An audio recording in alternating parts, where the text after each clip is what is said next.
ইব্রাহিম আলাইহিস সালামের কথা আলোচনা করতে গিয়ে আল্লাহ পাক বলেছেন, ওয়াইজ ক্বালা লাহু রাব্বুহু আসলিম ক্বালা আসলামতু লিরাব্বিল আলামিন। আল্লাহ পাক যখনই ইব্রাহিম আলাইহিস সালামকে বলেছেন আত্মসমর্পণ করো, আত্মসমর্পণ করো, ইব্রাহিম আলাইহিস সালাম বিনা বাক্য ব্যয়ে বলেছেন আমি আত্মসমর্পণ করলাম। যেমন আল্লাহ পাক ইব্রাহিম আলাইহিস সালামকে বলছেন স্ত্রী সন্তানকে রেখে আসো ওই কাবা ঘরের পাশে, ওখানে কিন্তু কোনো মানুষ নাই, কোনো খাবার নাই, কোনো পানিও নাই, আছে? রেখে আসলেন তিনি কি জিজ্ঞাসা করেছেন আল্লাহকে, আল্লাহ আমি কেন আমার স্ত্রী সন্তানকে রেখে আসবো, এর পিছনে যুক্তি কি, এর পিছনে দর্শন কি, এর পিছনে বিজ্ঞান কি? জিজ্ঞাসা করেছিলেন? সামি'না ওয়া আতা'না, শুনলাম মানলাম, আল্লাহ আদেশ করেছেন বাস মেনে নিয়েছি, এর নাম কি? এর নাম ইসলাম। আল্লাহ আদেশ করেছেন মেনে নিয়েছি, আল্লাহ বলেছেন 5 ওয়াক্ত নামাজ পড়তে হবে, কোনো প্রশ্ন চলবে না। আল্লাহ বলেছেন নিসাব পরিমাণ সম্পদ হলে যাকাত দিতে হবে, কোনো প্রশ্ন করা চলবে না। আল্লাহ বলেছেন রমজান মাসে সাওম রাখবে, বাস রাখতে হবে, যুক্তি বিজ্ঞান দর্শন খোঁজার দরকার নাই। আল্লাহ বলেছেন সামর্থ্য হলে হজ করতে যাবে, সামর্থ্য হলে আপনি হজ করবেন। এইভাবে ইসলামের প্রতিটা বিষয়ে আল্লাহ পাক যেভাবে নাজিল করেছেন আনুগত্য করার নাম কি? ইসলাম। আনুগত্য করার নাম ইসলাম। আল্লাহ পাক ইব্রাহিম আলাইহিস সালামকে আরো বলছেন সন্তানকে জবাই করো, আছে? সন্তানকে জবাই করবে, আছে কোরআনে? তিনি সন্তানকে ডেকে বলছেন ইয়া বুনাই ইন্নী আরা ফিল মানামি আন্নী আযবাহুকা ফানজুর মাযা তারা। হে আমার সন্তান, আমি স্বপ্নে দেখেছি আমি তোমাকে কুরবানি করছি, তোমার কি রায় তুমি বলো। সন্তান বলছে ইয়া আবাতি ইফআল মা তুমার সাতাজিদুনি ইনশাআল্লাহ মিনাস সাবিরিন। হে আমার বাবা, আপনাকে যে আদেশ করা হয়েছে আপনি তাই করেন, ইনশাআল্লাহ আপনি আমাকে ধৈর্যশীল পাবেন। কে বলছে এই কথা? ইসমাঈল আলাইহিস সালাম, যাকে মানুষ করেছেন তার মা একা, হাজারা আলাইহিস সালাম, একা একটা মা। এই জন্য আমরা বলি একটা মা একটা সমাজকে বদলাতে পারে। যদি মা হাজারা আলাইহিস সালামের মতো হয়, তিনি এমন সন্তান জন্ম দিতে পারবেন যে সন্তান সারা বিশ্ব পাল্টে ফেলবে ইনশাআল্লাহ। বুঝতে পারছেন? তার বাবাকে কিন্তু, তার সন্তান ইসমাঈল আলাইহিস সালামকে কিন্তু তার বাবা মানুষ করেন নাই। আমার কথা মনে বুঝতে পারছেন না? তাকে কিন্তু তার বাবা মানুষ করেননি, তার মা মানুষ করেছেন। কারণ তিনি তার মায়ের কাছে থাকতেন, কোথায়? কাবা ঘরের পাশে। এবং আমাদের নবী মুহাম্মদ সাল্লাল্লাহু আলাইহি ওয়াসাল্লাম ইসমাঈল আলাইহিস সালামের বংশধর। আমরা কিন্তু বনু ইসমাঈল। আর ইব্রাহিম আলাইহিস সালাম থাকতেন ওই যে প্যালেস্টাইনে, আপনার ফিলিস্তিনে, শাম দেশে, সেখানে থাকতেন। সেখানে তার আরেকজন স্ত্রী ছিল, তার নাম সারা আলাইহিস সালাম। তার গর্ভে এক সন্তান হয়েছে, তার নাম কি? ইসহাক আলাইহিস সালাম। তারপরে ইয়াকুব, আস্তে আস্তে বনু ইসমাঈল, দাউদ, সুলাইমান, ইউসুফ সব এই বংশে। নবী মুসা, ঈসা সব এই বংশে। আমাদের নবী মুহাম্মদ সাল্লাল্লাহু আলাইহি ওয়াসাল্লাম ইসমাঈল আলাইহিস সালামের বংশ। কথা কি বুঝতে পারছেন? তো দেখেন এই যে বাচ্চা ইসমাঈল আলাইহিস সালাম, যার বয়স হবে তখন মাত্র 10 বছর বা 15 বছর, তিনি বলছেন হে আমার আব্বা, আপনি যা স্বপ্ন দেখেছেন, আপনাকে যে আদেশ করা হয়েছে আপনি সেটাই করেন, আমাকে সবরকারী পাবেন ইনশাআল্লাহ। আমাদের এখনকার এই বুদ্ধি প্রতিবন্ধী টিকটক প্রজন্ম এটা করতে পারবে? পারবে? আল্লাহর জন্য যদি ওদের জীবন দেওয়ার প্রশ্ন আসে, পারবে? একটা ক্লিপের জন্য কত কি করছে দেখছেন না? মানুষের কাতারে আর করছে না। ওই যে একটা আমি বারবার বলি, লাহুম কুলুবুন লা ইয়াফকাহুনা বিহা, কলব আছে উপলব্ধি করে না। ওয়া লাহুম আযানুন লা ইয়াসমাউনা বিহা, আল্লাহ পাক কান দিয়েছেন শোনে না, শুনতেই চায় না। ওয়া লাহুম আ'য়ুনুন লা ইউবসিরুনা বিহা, আল্লাহ পাক চোখ দিয়েছেন দেখতেই চায় না। এদেরকে আল্লাহ পাক বলছেন উলাইকা কাল আনআম, এরা হচ্ছে জীবজন্তুর মতো। বাল হুম আদাল, আল্লাহ বলছেন আরো নিকৃষ্ট, বরং আরো নিকৃষ্ট। উলাইকা হুমুল গাফিলুন, এরা গাফিল সম্প্রদায়। আসেন, আমি ইসলাম বুঝাচ্ছিলাম। ইসমাঈল আলাইহিস সালামকে যখন কুরবানি করতে বললেন আল্লাহ পাক ইব্রাহিম আলাইহিস সালামকে বলেছিলেন এর পিছনে বিজ্ঞান কি, এর পিছনে যুক্তি কি, এর পিছনে দর্শন কি জিজ্ঞেস করেছেন। আল্লাহ আদেশ করেছেন, বাস মানতে হবে। এর নাম কি? এর নাম ইসলাম। এটার নাম ইসলাম। এই কনসেপ্টকে কেউ যদি বলে এটা মৌলবাদী কনসেপ্ট, আপনি বলবেন যে হ্যাঁ আমি মৌলবাদী হিসেবে গর্বিত। আপনি তখন বলবেন হ্যাঁ আমি মৌলবাদী হিসেবে গর্বিত, কারণ আল্লাহ পাক যা আদেশ করেছেন আমাকে মানতেই হবে, কিছু করার নাই। যদি না মানি তাহলে পৃথিবীতে আমি বেঁচে গেলেও পরকালে বাঁচতে পারবো না। পারবো? আল্লাহ বলেছেন সালাত কায়েম করতে হবে, আমি কি এর পিছনে বিজ্ঞান যুক্তি দর্শন খুঁজে তারপর মানবো? না, আল্লাহ বলেছেন বাস মানবো। কোনটা? সামি'না ওয়া আতা'না, শুনলাম মানলাম। সামি'না ওয়া আতা'না, আল্লাহ বলেছেন শুনেছি বাস মেনেছি। সূরা বাকারার শেষের দিকে আছে না, ক্বালু সামি'না ওয়া আতা'না। ঈমানদারদের বৈশিষ্ট্য হচ্ছে তারা বলে আমরা শুনলাম মানলাম। আর যারা ইহুদি তারা বলে সামি'না ওয়া আসাইনা, আমরা শুনলাম কিন্তু মানলাম না। এই সূরার মধ্যেই আছে সম্ভবত 89 কি 90 নাম্বার আয়াতের দিকে, দেখে নিয়ে। তো এখান থেকে আপনাকে ইসলামের সংজ্ঞা বুঝতে হবে যে প্রত্যেক নবী মুসলিম ছিলেন, এবং তখন যে আসমানি কিতাবগুলো নাজিল করা হয়েছিল সেগুলোর আনুগত্যের মধ্যেই শান্তি কামিয়াবি ছিল। কোন নবী অমুসলিম ছিলেন না। ইসলাম কি জিনিস? আল্লাহর আদেশের সামনে আত্মসমর্পণ করে দেয়া, মাথা নত করে ফেলা, বিনা কারণেই। হ্যাঁ, প্রতিটা বিষয়ের পিছনে কারণ অবশ্যই আছে। যুক্তি আছে, বিজ্ঞান আছে, দর্শন আছে, কিন্তু সবকিছু আমার বুঝে আসতে হবে জরুরি না।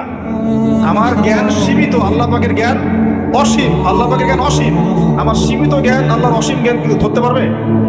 আমার সীমিত জ্ঞান দিয়ে কি আমি আল্লাহ পাকের অসীম জ্ঞানকে যাচাই বাছাই করতে পারবো? পারবো না। এই জন্য সবচেয়ে ভালো বুদ্ধি হচ্ছে সামিআনা ওয়া আতা'না। আল্লাহ বলেছেন, শুনেছি, বাস মেনেছি।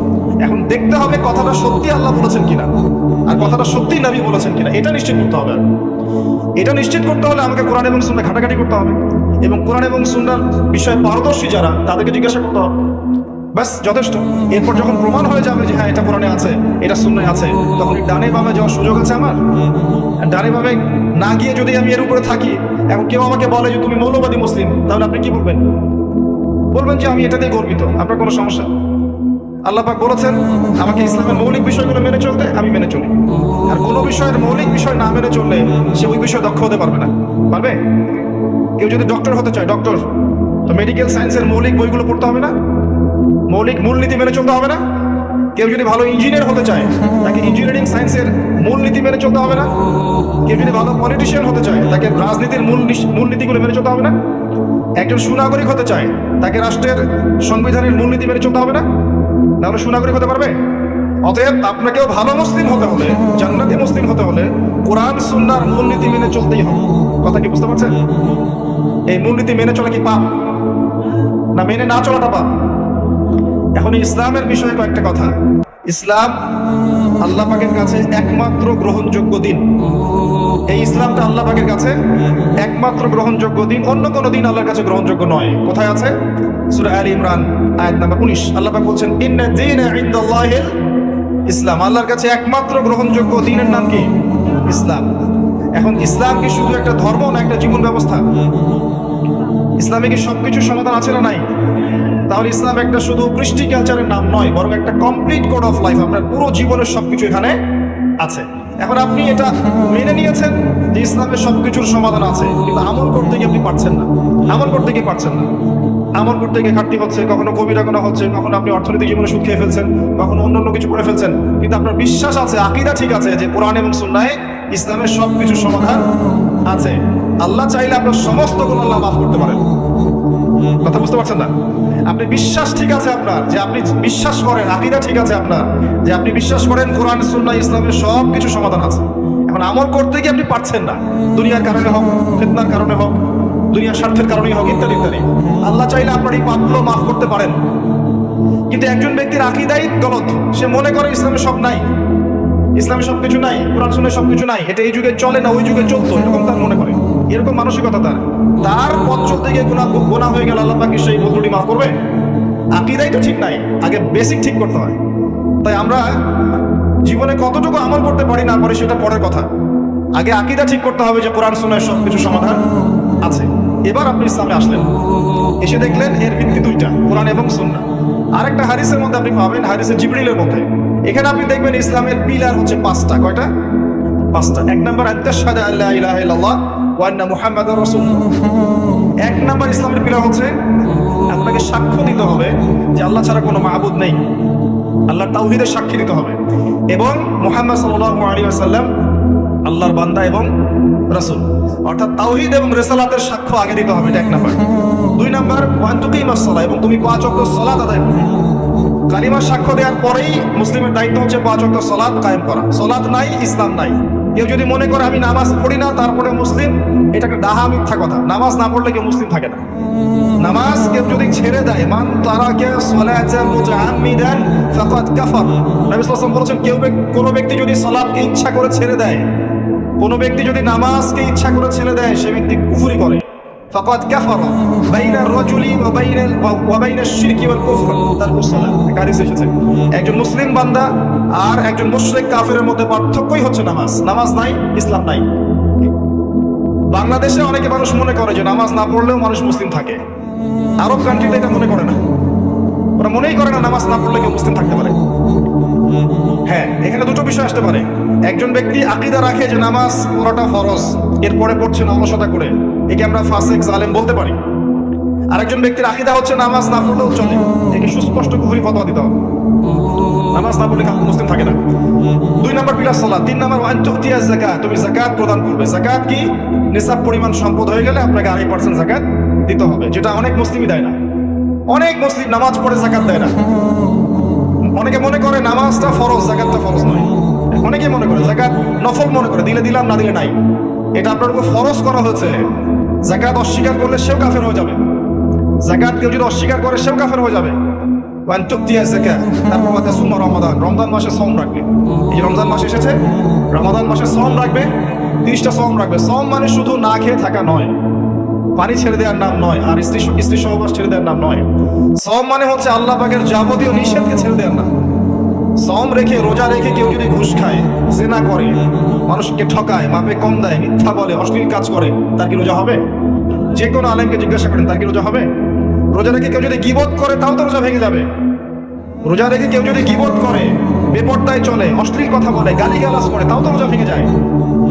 আর রোজা রেখে কেউ যদি দুর্নীতি করে, ঘুষ খায়, সুদ খায়, তাহলে রোজা থাকবে?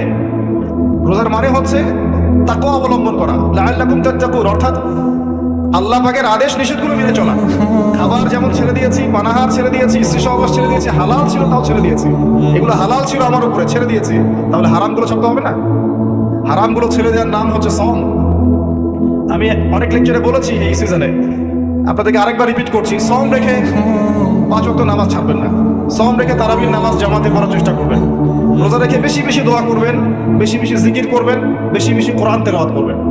রোজা রেখে মানুষের সাথে কম কথা বলবেন, আড্ডা পিটাবেন না, হোটেলে দোকানে এগুলো আড্ডা পিটাবেন না। বিনা প্রয়োজনে বাসার বাইরেই বের হবেন না। বেশি থেকে বেশি আপনি পড়ার টেবিলে বসে থাকবেন, জিকির করবেন, জায়নামাজে থাকবেন। বিশেষ প্রয়োজন হলে আপনি বাজারে আসবেন, বাজার শেষ দ্রুত বাসায় চলে যাবেন। রমজান মাসটাকে দুনিয়ার কাছ থেকে ফারেক হয়ে পরকালের দিকে ফোকাস করবেন। নিজের পাপগুলোর লিস্ট করে ফেলবেন, এগুলোর জন্য তওবা করবেন। যাকাত দিয়ে দিবেন রমজান মাসে, বেশি বেশি দান সাদাকা করবেন, বেশি বেশি মানুষকে ইফতার করাবেন রমজান মাসে। অসহায় এতিমদের খবর নেবেন, বিধবাদের খোঁজ নেবেন। রমজান মাসে যারা খেতে পারছে না, ওদের ঘরে ইফতারের প্যাকেজ পৌঁছে দিবেন। সামাজিকভাবে হোক, সংগঠনের মাধ্যমে হোক, মসজিদের মাধ্যমে, মাদ্রাসার মাধ্যমে হোক, মানুষের ঘরে ঘরে ইফতার পৌঁছে দিবেন। প্রয়োজনে ঈদের বাজার পৌঁছে দিবেন। আমি বলেছিলাম ঈদের বাজার এবং রমজানের বাজার আগেই করে রাখেন, রমজান মাসে বেশি বেশি বাইরে যাবেন না।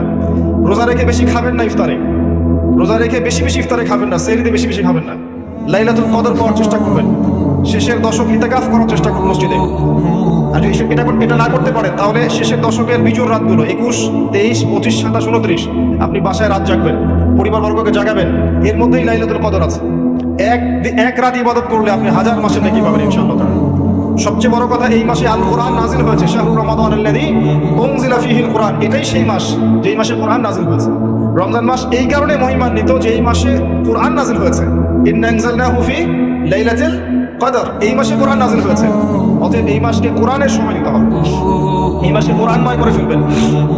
যারা কোরআন তেলাওয়াত করতে জানেন না, এই মাসে কোরআন তেলাওয়াত করা শিখবেন। যারা কোরআন তেলাওয়াত করতে পারেন, এই মাসে একবার করে খতম দিবেন। প্রতিদিন 1 পারা করে পড়বেন, 30 দিনে 30 পারা, 1 খতম। যারা হাফেজ আছেন, এই মাসে কোরআনটাকে আবার রিভিউ করবেন, চর্চা করবেন, আবার রিগাইন করবেন। আবার যারা কোরআনের আরবি বোঝেন, ব্যাকরণ বোঝেন, তাফসীর জানেন, তাদের উচিত হবে এই মাসে পুরো কোরআনটাকে শুরু থেকে শেষ পর্যন্ত তাফসীরগুলো পড়ে ফেলা, অন্তত একবার পড়ে ফেলা। যারা আমরা কোরআন নিয়ে 2-4টা কথা বলতে পারি, উচিত হবে কোরআনের দার্স মানুষকে দেয়া। প্রত্যেকদিন আসর থেকে মাগরিব পর্যন্ত মসজিদে দার্স হবে, মসজিদে সবাই একসাথে ইফতার করবেন। এরকম ট্রেডিশন আপনার সংস্কৃতি চালু করে ফেলেন।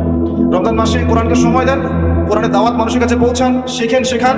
ওই হাদিসের উপর আমল হবে। খায়রুকুম মান তাআল্লামাল কোরআন ওয়া আল্লামাহু, তোমাদের মধ্যে সবচেয়ে শ্রেষ্ঠ ব্যক্তি তারাই যারা কোরআন নিজে শেখে অপরকে শেখায়। রমাদান মাসে এগুলো করতে হয়। এভাবে রমজানকে উপভোগ করতে পারেন, তখন দেখবেন ঈদের দিন আপনি ফিল করছেন যে আল্লাহ পাক আপনাকে মাফ করে দিয়েছেন ইনশাআল্লাহ। কাকে আল্লাহ মাফ করবেন? এই যে আয়াত আছে কোরআনে, قد أفلح من تزكى وذكر اسم ربه فصلى। قد أفلح من تزكى, সেই ব্যক্তি সফল হয়েছে যেই ব্যক্তি আত্মশুদ্ধি অর্জন করেছে। রমজান মাসে এই আমলগুলো করার মধ্য দিয়ে আত্মশুদ্ধি অর্জন করেছে। وذكر اسم ربه فصلى, এবং সকালবেলা উঠে, ঈদের দিন সকালে উঠে তোমার রবের নাম স্মরণ করতে করতে ঈদগাহে গিয়েছে সালাত আদায় করার জন্য। وذكر اسم ربه فصلى। আমরা বলি না আল্লাহু আকবার, আল্লাহু আকবার, লা ইলাহা ইল্লাল্লাহ, আল্লাহু আকবার, আল্লাহু আকবার, ওয়ালিল্লাহিল হামদ। এটা বলতে বলতে গিয়েছে ঈদগাহে, সারা মাস এই আমলগুলো করেছে, পুরো আত্মশুদ্ধি অর্জন করেছে। সকালবেলা ঈদের তাকবীর পড়তে পড়তে সালাত আদায় করতে গিয়েছে। এই ব্যক্তির জন্য ঈদের খুশি। কার জন্য ঈদের খুশি? যে রোজা রেখে বেপরদায় চলেছে, এর জন্য খুশি? রোজা রেখেছে, দুর্নীতি করেছে, রোজা রেখে ঘুষ খেয়েছে, সুদ খেয়েছে, জেনা করেছে, মিক্সিং করেছে, হারাম হারাম খেয়েছে, মাপে কম দিয়েছে, এর জন্য ঈদের খুশি? এদের সাথে কি সম্পর্ক রমজানের সময়? এদের সাথে তাকওয়ার কি সম্পর্ক? কুতিবা আলাইকুমুস সিয়াম কামা কুতিবা আলাল লাযিনা মিন ক্বাবলিকুম লাআল্লাকুম তাত্তাকুন। এই কারণে সওম ফরজ করা হয়েছে যাতে তোমরা তাকওয়া অবলম্বন করতে পারো। ঠিক তোমাদের পূর্ববর্তীদের উপরেও সিয়ামকে ফরজ করা হয়েছিল একটা উদ্দেশ্য, লাআল্লাকুম তাত্তাকুন, যাতে করে তোমরা তাকওয়া অবলম্বন করতে পারো।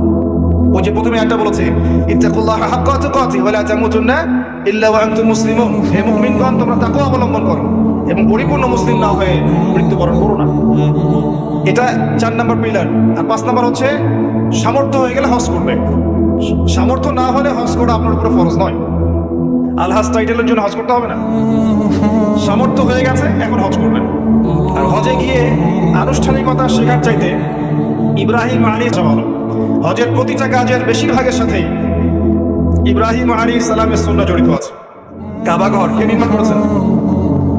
বাপ বেটা ইব্রাহিম আলাইহিস সালাম, ইসমাঈল আলাইহিস সালাম। সাফা মারওয়া সাই করেন কার সুন্নাহ এটা? ওই যে হাজরা আলাইহিস সালাম, একজন মায়ের সুন্নাহ। সন্তানকে পানি পান করানোর জন্য এক পাহাড় থেকে আরেক পাহাড় দৌড়ে বেরিয়েছেন 7 বার। আল্লাহ পাকের কাছে এত ভালো লেগেছে কাজটা, আল্লাহ পাক কিয়ামত পর্যন্ত রেখে দিয়েছেন। সুবহানাল্লাহ। শয়তানকে পাথর মারা কার সুন্নাহ? ইব্রাহিম আলাইহিস সালাম। তারপরে আমরা কি করি?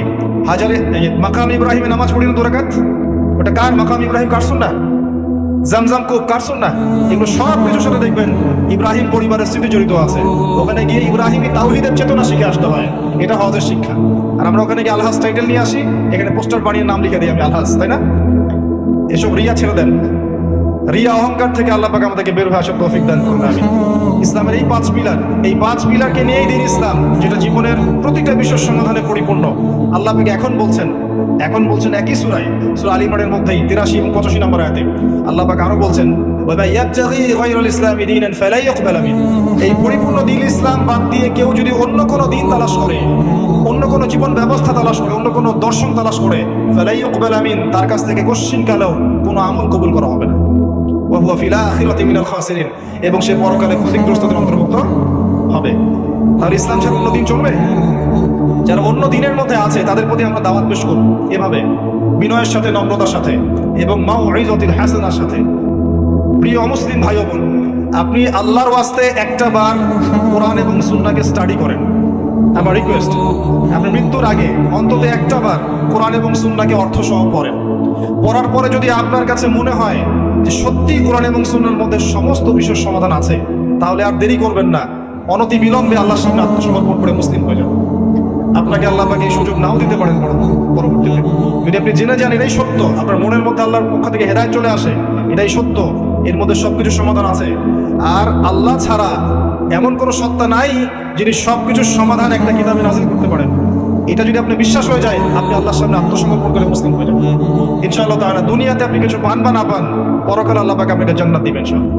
আল্লাহ পাক কবুল করুন। আমাদের অমুসলিম ভাই বোনদেরকে আল্লাহ পাক হেদায়েত দান করুন, ইসলামের ছায়াতলে আসার তৌফিক দান করুন, এবং আমাদেরকেও বেশি বেশি তাদের ঘরে ইসলামের দাওয়াত পৌঁছে দেওয়ার তৌফিক দান করুন। আমরা এই দাওয়াতি কাজ ছেড়ে দিয়েছি বলে আপনারা আমার ঘরে দেখবেন অন্য কিতাব ঢুকছে, এখন ঢুকছে না? আমরা কোরআন অন্যের ঘরে ঢুকানো বন্ধ করেছি, অন্যের ঘর থেকে অন্য কিতাব আমাদের ঘরে ঢুকছে না এখন? খবর তো জানেন না আপনারা, কত মানুষ যে দিন দিন বাংলাদেশে অমুসলিম হচ্ছে আপনি জানেন? খবর আছে আপনার? খবর থাকবে কি হবে? ওরা তো আর আমাদের মতো শোডাউন করে না। একজনকে যদি মুসলিম থেকে খ্রিস্টান বানায়, তারা ফেসবুক লাইভে এসে বলে না যে আজকে আমি খ্রিস্টান বানিয়েছি, একজন অমুককে আমি খ্রিস্টান বানিয়েছি। সেলফি একটা তুলে দেয় না যে অমুককে আজকে খ্রিস্টান বানালাম। যে কাজগুলো আমরা করি আর কি, বুদ্ধিবৃত্তিক ভাবে আমরা পরাজিত। আমাদের কোনো ইস্যু লাগে না, বিনা ইস্যুতে অনলাইন তোলপার। ইস্যু থাকলেও তো মাশাআল্লাহর কোনো কথাই না, ইস্যু না থাকলেও তৈরি করে অনলাইন তোলপার। আর আমরা যতটা করি তার চেয়ে বেশি ফাটাই বেড়াই। আর তারা কাজ করতে থাকে, মানুষকে বলে না, নীরবে কাজ করতে থাকে। আস্তে আস্তে দেখতে থাকেন ভবিষ্যতে কি হয়। আল্লাহ পাক আমাদেরকে রক্ষা করুন, আমিন। যে বিষয়টা বলছিলাম, আমি এখান থেকে আলোচনা শেষের দিকে আসছি। এই ইসলাম আল্লাহর কাছে একমাত্র গ্রহণযোগ্য দিন। এটা ছাড়া অন্য কোনো দিন কেউ যদি তালাশ করে, কোশ্চিন কালেও তার কাছ থেকে কবুল করা হবে না। এখন আমি বলতে চাচ্ছিলাম যে প্রত্যেক যুগে যুগেই আল্লাহ পাক যে নবী রাসূলগণকে প্রেরণ করেছেন, সবাই কি ছিলেন? সবাই মুসলিম ছিলেন। এবং সর্বশেষ নবী মুহাম্মদ সাল্লাল্লাহু আলাইহি ওয়াসাল্লাম, তার কাছে আল্লাহ পাক 23 বছরে আল কোরআন নাযিল করেছেন। কত বছরে? তার 13 বছর মক্কায়, বাকি 10 বছর মদিনায়। এই 23 বছর, এই 23 বছরে আইয়ামে জাহিলিয়াতের মধ্যে অনেক পাপ ছিল, কিন্তু সেখানে শিরিক ছিল, আপনার সুদ ছিল, আপনার জেনা ব্যভিচার ছিল, মাদক ছিল, নারীর অবমাননা ছিল, গোত্রীয় হানাহানি কাটাকাটি, অনেক পাপের মহামারী ছিল এক কথায় আইয়ামে জাহিলিয়াতের মধ্যে। মাত্র 23 বছরের ব্যবধানে কোরআন এবং সুন্নাহর দাওয়াতের মধ্য দিয়ে নবী করিম সাল্লাল্লাহু আলাইহি ওয়াসাল্লাম এই পুরো আরবকেই পরিবর্তন করে দিয়েছেন। বলেন সুবহানাল্লাহ। 23 বছর পরে আপনি এখানে কোনো শিরক পাচ্ছেন না, কোনো শিরক নাই, কোনো বেদাত নাই, কোনো হারাম নাই, সুদ নাই, জেনা নাই, নারীর অবমাননাও নাই, গোত্রীয় হানাহানি কিছু নাই। মাত্র 23 বছর। এবার আমাকে বলেন, সেই আল্লাহ কি মারা গেছেন? নাউযুবিল্লাহ। সেই কিতাব কি নাই? সেই নবীর সুন্নাহ কি এখনো নাই? তাহলে সমস্যাটা কোথায়? আমরা জাহিলিয়াত দূর করতে পারছি না কেন? সমস্যাটা কোথায়? আল্লাহ আছেন, সেই কিতাবও এখন আমাদের কাছে আছে, সেই নবীর সুন্নাহ আমাদের কাছে আছে, আছে না? কিন্তু সমস্যাগুলো কোথায়? আমরা কি কারণে পরিবর্তন করতে পারছি না? আমি আমার ক্ষুদ্র জ্ঞানে আপনাকে একটা সমস্যা বলছি এবং ক্ষুদ্র জ্ঞানে একটা সলিউশন বলছি। আমি যা বলছি এটা চূড়ান্ত নয়। এরপরে এমন অনেক মানুষ আসবে ইনশাআল্লাহ যারা আরো ভালো সলিউশন দিতে পারবে। আমরা কিছুই না, বরং আমি এখানে যা বলছি অডিয়েন্সের মধ্যে এমন মানুষ থাকতে পারেন, অবশ্যই আছেন, যিনি আমার চেয়ে বেশি ভালো বোঝেন। জি, এটাই বাস্তবতা। এই চেয়ারগুলোতে যারা বসে তার চেয়ে অনেক জ্ঞানী মানুষ এই অডিয়েন্সের মধ্যে থাকে, থাকে না? থাকে। এখন ক্ষুদ্র জ্ঞানে আমি কিছু প্রবলেম বলছি, কি কারণে হচ্ছে না? 1 নাম্বার হচ্ছে পড়াশোনার স্বল্পতা, জ্ঞানের স্বল্পতা। আমরা পরিপূর্ণ একটা কনস্ট্রাকটিভ সিলেবাসে পড়াশোনা করতে পারছি।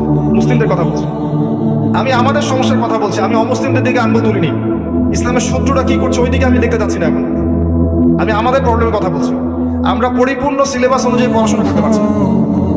আপনি খেয়াল করে দেখেন, আপনি জেনারেল লাইনে পড়ছেন 20 বছর, 25 বছর, আপনি কি 25টা সূরা জানেন? অনেস্টলি বলেন, 25টা সূরা অর্থ সহ বলতে পারবেন? নাম বলতে পারবেন 25টা সূরা? 25 জন নবী রাসূলের নাম জানেন? 25 জন সাহাবীর নাম জানেন? 25টা হাদিস কি আপনার পেটে বোম মারলেও বের হবে?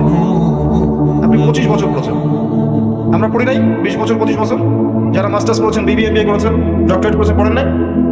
নিজেকে অনেস্টলি প্রশ্ন করেন, তাহলে আপনি কি করলেন 25 বছর? কিসের পিছনে ছুটলেন? একটা সার্টিফিকেট পেয়েছেন, একটা ভালো জব পেয়েছেন, আপনার বাড়ি হয়েছে, আপনার গাড়ি হয়েছে, আপনার স্ট্যাটাস হয়েছে, আপনার সুন্দর স্ত্রী আছে, এটাই কি যথেষ্ট আপনার জন্য? এই জন্যই কি দুনিয়াতে এসেছি আমরা ভাই? এটা নিয়ে চিন্তা করেন। আবার যারা মাদ্রাসা লাইনে পড়ছি তারা সৌভাগ্যবান, তারা অ্যাটলিস্ট কোরআন এবং সুন্নাহর গভীর জ্ঞান অর্জন করছে, তাই না? কিন্তু এখানে কি হিস্ট্রির যথেষ্ট বই আছে? ইতিহাস, ইসলামের ইতিহাস, world history, geopolitics, economics, philosophy, যে সাবজেক্টগুলো মুসলিমরাই জন্ম দিয়েছে। সায়েন্স, সায়েন্সের জনক কারা? মুসলিম না মুসলিমরা? সায়েন্সের জনক আমরা, এটা বলতে আপনি কি ভয় পান? সায়েন্সের জনক কারা? আল-কেমির নাম শুনেছেন? শুনেছেন? জাবর ইবনে হাইয়ানের নাম শুনেছেন? ইবনে সিনার নাম শুনেছেন? ইনারা তো আপনার এই যে মেডিকেল সায়েন্স, কেমিস্ট্রি, এগুলো জনক, ম্যাথামেটিক্সের জনক। তো আমরা পিছিয়ে পড়লাম কেন? এখন কি আমরা শুধু কোরআন এবং সুন্নাহ এর মধ্যেই পড়ে থাকবো, নাকি সমসাময়িক উপকারী জ্ঞানগুলোর দরকার আছে? দরকার নাই? প্রযুক্তিগত জ্ঞানের দরকার নাই? আমার ভাষাগত জ্ঞানের দরকার নাই? আমার অর্থনীতির জ্ঞানের দরকার নাই? আমার জিওপলিটিক্স, ওয়ার্ল্ড অ্যাফেয়ার্স বুঝতে হবে না? ওয়ার্ল্ড পলিটিক্স বুঝতে হবে না? পলিটিক্যাল সায়েন্সের জ্ঞানের দরকার নাই? এই সাবজেক্টগুলো কি সেকুলার সাবজেক্ট না ইসলামিক সাবজেক্ট? এই সাবজেক্টগুলোকে কারা সেকুলার সাবজেক্ট বলছেন? অহেতুক। এটা অহেতুক কথা, এটা সেকুলার সাবজেক্ট নয়। এই সাবজেক্টগুলো আমাদের কোরআন সুন্নাহকে ডিল করতে সাহায্য করে। এই সাবজেক্টগুলো দিয়ে যখন আপনি কোরআন সুন্নাহকে ঘাটাঘাটি করে ডিল করবেন, তখন আপনি হবেন এই বিশ্বের সবচেয়ে বড় আলেম ইনশাআল্লাহ। তাই হবেন না? একজন ব্যক্তি যার কাছে এই সবগুলো বিষয়ের জ্ঞান আছে এবং কোরআন সুন্নাহরও জ্ঞান আছে, এই ব্যক্তির জ্ঞান কি 8-10 জনের চেয়ে সমান হবে? বলেন তো, এই ব্যক্তির জ্ঞান কি 8-10 জনের মতো হবে? নিঃসন্দেহে সে এগিয়ে আছে না? এগিয়ে আছে। তো আমরা এই জায়গায় জ্ঞান অর্জনে অনেক ক্ষেত্রেই ব্যর্থ হয়েছি। এটা মানেন আর না মানেন, এটাই সত্য কথা। অ্যাটলিস্ট আমি আমার বাসিরা দিয়ে এটাই দেখছি। আমি ভুল হতে পারি, ভুল হলে আল্লাহ আমাকে মাফ করুক, সঠিক হলে আল্লাহ আমাকে আমার কথাগুলো আপনাদের কলিজায় পৌঁছে দিন। এখন পরিবর্তন সুযোগ নেই। এখন এমন একটা সিস্টেমে আপনি পড়ে গেছেন, এখানে আপনি পরিবর্তন করতে পারছেন না। এখন কি করবেন? এখন অপশন হচ্ছে, আপনার কাছে অল্প অপশন আছে। এক, জেনারেল লাইনে যারা পড়ছেন এখানে পড়াশোনা করতেই থাকেন, পাশাপাশি আপনি আলেম ওলামার সহবতে গিয়ে একটা একটা করে সাবজেক্ট শেষ করতে থাকেন। কোরআন, অ্যারাবিক ল্যাঙ্গুয়েজ, আরবি সাহিত্য, আরবি গ্রামার, হাদিস, ফিকহ, একটা একটা করে সাবজেক্ট পড়তে থাকেন তাদের কাছে। আগে কিন্তু সলফে সালিন এভাবেই পড়াশোনা করতেন। কারো কাছে কোরআন শিখেছেন, কারো কাছে তাফসীর, কারো কাছে উসুল, কারো কাছে আরবি ভাষা, কারো কাছে হাদিস, এভাবে না? নাকি তারা মাদ্রাসা পড়তেন? তখন কি মাদ্রাসা ছিল? একজন একজন করে আলেমের কাছে গিয়ে গিয়ে তার এক একটা সাবজেক্ট শিখতেন। এটা এটা এখনো চালু করা সম্ভব, এটা আপনারা প্রুফে নেন।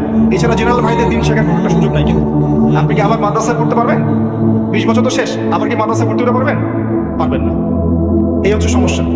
তো সমস্যাগুলো ফাইন্ড আউট করেন। প্রথম সমস্যা জ্ঞানতাত্ত্বিক সমস্যা, এবং আরেকটা বড় সমস্যা হচ্ছে কোরআন সুন্নাহর জ্ঞান হাতে নিয়েও আমি বিশ্বকে চ্যালেঞ্জ করতে পারি নাই। যখন আমি কোরআন সুন্নাহর আংশিক জ্ঞান অর্জন করেছি এবং এর সাথে সমসাময়িক উপকারী জ্ঞানগুলো অর্জন করি নাই, তখন এই জ্ঞান দিয়ে আপনি বিশ্বকে চ্যালেঞ্জ করতে পারছেন না, বরং বিশ্বের কুফরি শক্তিগুলো আপনাকে চ্যালেঞ্জ করে বসছে। তাই হচ্ছে না? এটা 1 নম্বর সমস্যা। 2 নম্বর সমস্যা হচ্ছে আমাদের জানা অনুযায়ী আমলের অভাব আছে। আমরা জানি অনেক কিছুই হয়তো বা, কিন্তু আমল করি না। জানা অনুযায়ী আমলের যথেষ্ট ঘাটতি আছে আমাদের মধ্যে। আল্লাহ পাক এটাকে দূর করার তৌফিক দান করুন। 3 নম্বর সমস্যা হচ্ছে আমাদের আত্মশুদ্ধির ঘাটতি আছে। ভিতরটা পরিষ্কার না। ভিতর বলতে কলব বোঝাচ্ছি। কলব দেহটা অনেক পরিষ্কার পরিচ্ছন্ন টিপটাপ পরিপাটি হতে পারে, কলবটা পরিষ্কার না। কলবে নোংরা হিংসা দিয়ে ভর্তি, কলবের মধ্যে গীবত দিয়ে ভর্তি, পরশ্রী কাতরতা দিয়ে ভর্তি, অহংকার দিয়ে ভর্তি, রিয়া দিয়ে ভর্তি, দুনিয়ার লোভ লালসা দিয়ে ভর্তি। এবং ভিতরে ভিতরে ইউসুফের ভাই হয়ে বসে আছে, ভিতরে ভিতরে ওই যে হাবিল আর কাবিল হয়ে বসে আছে। তো আত্মশুদ্ধি একটা বড় শর্ত ছিল। আত্মশুদ্ধির ক্ষেত্রে ঘাটতি আছে। আল্লাহ পাক আত্মশুদ্ধি অর্জন করার তৌফিক দান করুন। এটা একটা সমস্যা। একটা সমস্যা হচ্ছে হারাম রিজিক। আমাদের ম্যাক্সিমাম রিজিকের মধ্যে সুদ ঢুকেছে। এখন সুদ ঢুকেছে, ঘুষ ঢুকে গেছে, হারাম ঢুকেছে, ঠকানো মাল ঢুকেছে, মাপে কম দেওয়ার মাল ঢুকেছে, ব্যবসায় সিন্ডিকেটের মাল ঢুকেছে। আমাদের রিজিকের মধ্যে হারাম ঢুকেছে, এই জন্য ইবাদত কবুল হচ্ছে না। ওযু করেছি, ওযুটা হয় নাই, নামাজটা কবুল হবে? বলে তো, নামাজটা কবুল হবে? ওযু করেছেন, ওযু ঠিক নাই, ওযু হয়নি, আপনি পরিষ্কার করে ওযু করেন নাই আপনি। এখন এই ওযু দিয়ে কি নামাজ হবে? এখন আপনি রিজিক খাচ্ছেন হারাম, এই হারাম রিজিক দিয়ে কি ইবাদত কবুল হবে? উত্তর দেন। এগুলো সমস্যা।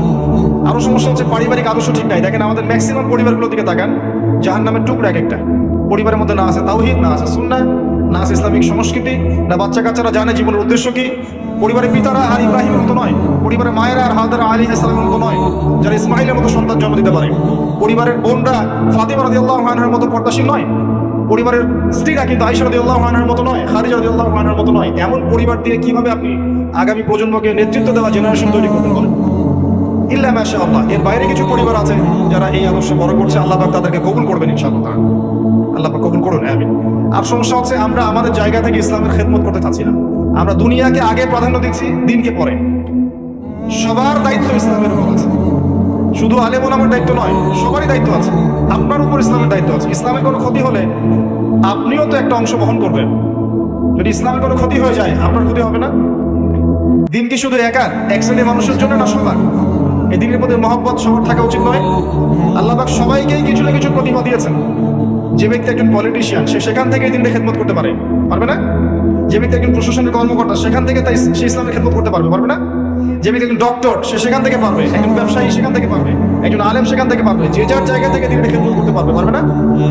আমরা কিন্তু এখানে দায়িত্ব ছেড়ে দিচ্ছি, মনে করছি দায়িত্ব শুধু ওলামায়ে কেরামের হাতেই, বা দায়িত্ব এক শ্রেণীর মানুষের জন্যই। আর বাকিরা সমালোচনায় ব্যস্ত আছে। কেউ কাজ করছে, ওই কাজের সমালোচনায় ব্যস্ত আছে। আপনি নিজে করেন না ভাই, নিজে আসেন, নিজে একটা বই লিখেন। ফেসবুকে কিবোর্ড মুজাহিদ হওয়ার চাইতে নিজে একটা বই লিখেন, নিজে একটা বই লিখেন, নিজে একটা লেকচার দেন, নিজে 10টা বছর পড়েন, আরবি ব্যাকরণগুলো পড়েন, উসুলের বইগুলো পড়েন, ক্লাসিক্যাল মাদ্রাসার বইগুলো পড়েন। আপনি উলামায়ে কেরামের কাছে যান, কোরআন পড়া শেখেন। আগে বিশুদ্ধ করে কোরআনটা তেলাওয়াত করতে শিখেন। বড় বড় অনলাইনে কথা বলার আগে বিশুদ্ধ করে কোরআনটা তেলাওয়াত করতে শিখেন। এই উম্মার জন্য কিছু করেন। মানুষের দিকে আঙ্গুল তোলা সহজ, আর যারা কাজ করে ওদের দিকে আঙ্গুল তোলা সহজ। নিজে কাজ করাটা সহজ নয়। একটা বইয়ের জন্য কলম ধরিয়ে দেন, তারপর দেখেন না কয়টা লাইন বের হয়। একটা চেয়ারে বসায় দেন, তারপর দেখেন কয়টা লাইন বের হয় মুখ দিয়ে। কত কনস্ট্রাকটিভ লেকচার দিতে পারে, নির্ভুল ভাবে, একটা ভুল হবে না। এমন কোনো মানুষ আছে পৃথিবীতে যার ভুল হবে না? এমন কোনো মানুষ পৃথিবীতে আছে যার ভুল হবে না? যে ভুল ধরছে ওর কি ভুল হয় না? সে কি তার ভুল ধরেছে কখনো? তার মানে ইন্টেনশনের সমস্যা আছে। সবার উচিত নিজ নিজ ভুল ধরা।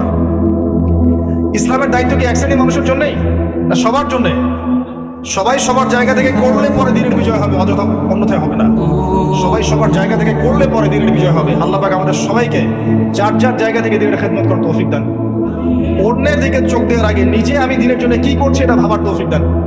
আমি কতটুকু দান সদকা করি, আমি কতটুকু সালাত আদায় করি নামাজে 5 ওয়াক্ত জামাতের সাথে, আমি কতবার কোরআন তেলাওয়াত করেছি, আমি কয়টা সূরা হিফজ করেছি, আমি কয়টা হাদিস জানি, আমি কয়টা ক্লাসিক্যাল বই পড়েছি, আমি দিনের জন্য কি বলেছি, কতদিন কতটুকু দাওয়াত দিয়েছি, কতটুকু লিখেছি, কতটুকু মুজাহাদা করেছি, দিনের জন্য আমি কি করেছি, আল্লাহর জমিন আল্লাহর দিন কায়েমের জন্য আমি কি করেছি, এটা ভাবার তৌফিক সবাইকে আল্লাহ পাক দান। অন্যের দিকে চোখ দেওয়া বন্ধ করেন, আগে নিজের দিকে চোখ দেন। নিজের দিকে চোখ দেন, আয়নার সামনে দাঁড়ান।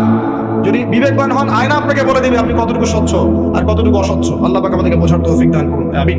প্রিয় ভাইরা, আমি আজকে লেকচার লম্বা করতে পারছি না, আমি অত্যন্ত দুঃখিত, আমাকে ক্ষমা করবেন। আমি ফিজিক্যালি একটু অসুস্থ, মানসিকভাবেও কিছুটা অসুস্থ, আর আমাকে আরেকটা জায়গায় যেতে হবে। যদি না যাই তাহলে তাদের প্রোগ্রামটা আজকে নষ্ট হয়ে যাবে।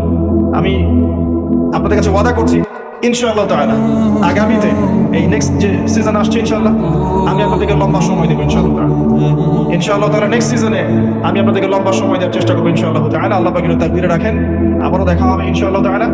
আমি এই বলে আলোচনা গুটিয়ে নিচ্ছি যে আল্লাহ রাব্বুল আলামিন এই দিন ইসলামটাকে আমাদের কাছে আমানত হিসেবে পাঠিয়েছেন, এবং আমি আপনাকে ফাইন্ড আউট করে দেখালাম যে সমস্যাগুলো কোন কোন জায়গায়। আমি জাস্ট আপনাকে সলিউশনগুলো বলবো কয়েকটা জায়গায়। যদি পরিপূর্ণ জ্ঞান অর্জন করতে পারেন ইনশাআল্লাহ দিনের বিজয় হবে। পারবেন ইনশাআল্লাহ? পরিপূর্ণ জ্ঞান অর্জন করতে পারলে দিনের বিজয় হবে ইনশাআল্লাহ। পারবেন? নিয়ত করেন। 2 নাম্বার, যদি জ্ঞান অনুযায়ী আমল করতে পারেন ইনশাআল্লাহ দিন বিজয় হবে, ইনশাআল্লাহ তাআলা দিন বিজয় হবে। 3 নাম্বার, যদি আমাদের পারিবারিক আদর্শ ঠিক থাকে সমাজ ঠিক থাকবে ইনশাআল্লাহ। 4 নাম্বার, আমাদের রিজিক যদি হালাল হয় আমাদের দোয়া আল্লাহর দরবারে কবুল হবে ইনশাআল্লাহ। আমাদের প্রত্যেকের মধ্যে যদি এই জজবা থাকে যে আমি আমার জান মাল সময় শ্রম দিয়ে দিন ইসলামের জন্য কাজ করব, এই ছোট ছোট প্রচেষ্টাগুলো যখন একসাথে হবে দেখবেন ইনশাআল্লাহ আল্লাহ পাকের জমিনে আল্লাহ পাকের পতাকা পথ করে উঠছে ইনশাআল্লাহ তাআলা। আল্লাহ রাব্বুল আলামিন আমাদের সবাইকে দিন ইসলামের জন্য কবুল ও মঞ্জুর করুন, আমিন। সুবহানাকা আল্লাহুম্মা ওয়া বিহামদিক আশহাদু আল্লা ইলাহা ইল্লা আনতা আস্তাগফিরুকা ওয়া আতুবু ইলাইক। আসসালামু আলাইকুম ওয়া রাহমাতুল্লাহি ওয়া বারাকাতুহু।